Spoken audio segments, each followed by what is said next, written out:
morning, everyone, and Happy New Year. Mike Paciotti, ICM's Chief Investment Officer, back for the next few weeks of markets in a minute.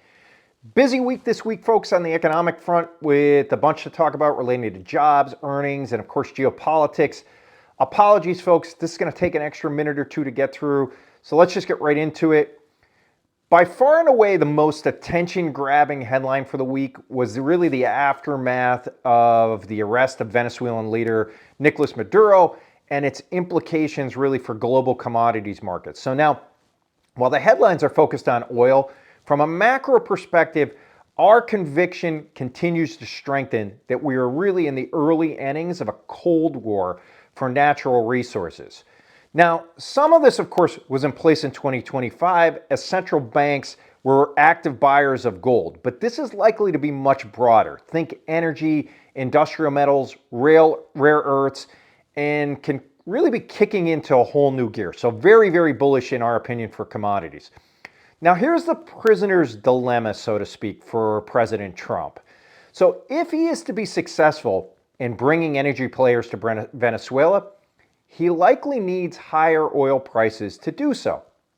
Conversely, higher oil stokes inflation and crowds out easy money. So this has implications for the CapEx spend as lower inflation and rates really does promote that cheap and easy money.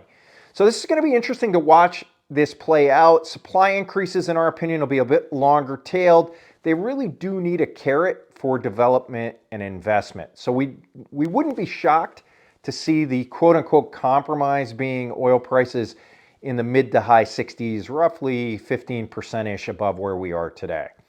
Now, the other major political event on Friday, we're expecting some major market-moving news on tariffs, but the Supreme Court announced that no decision was forthcoming and to expect it within a few weeks, so more to come on that.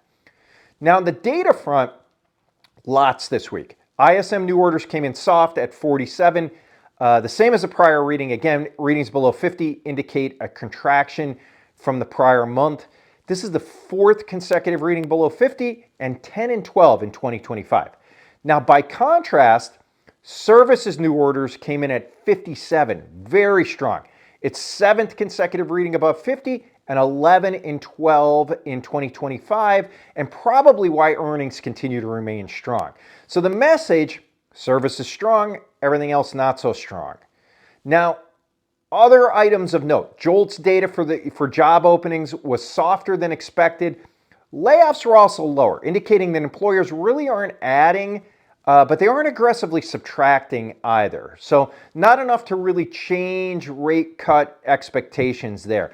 And then finally, a batch on Friday, average hourly earnings, an indicator of wage-driven inflation, was right on the money at 0.3 month over month, with year over year being a tick hot at 3.8 versus 3.6 expected.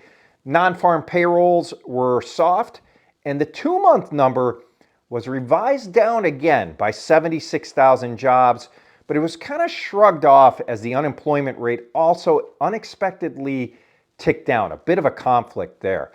So it's kind of noteworthy, though, in that a steady reading would have come awfully close to triggering the SOM rule, which is a recession predictor that occurs when the 3-month moving average of unemployment rises by 0.5% or more above its lower point in the prior year. So not sure how accurate that is here with CapEx covering jobs, but it's historically been pretty accurate. So usually job losses do lead to recession, but I kind of take it with a grain of salt here. So that's going to be it for this time. Next week, CPI and PPI. Until then, have a good week, everyone, and we'll see you next Monday.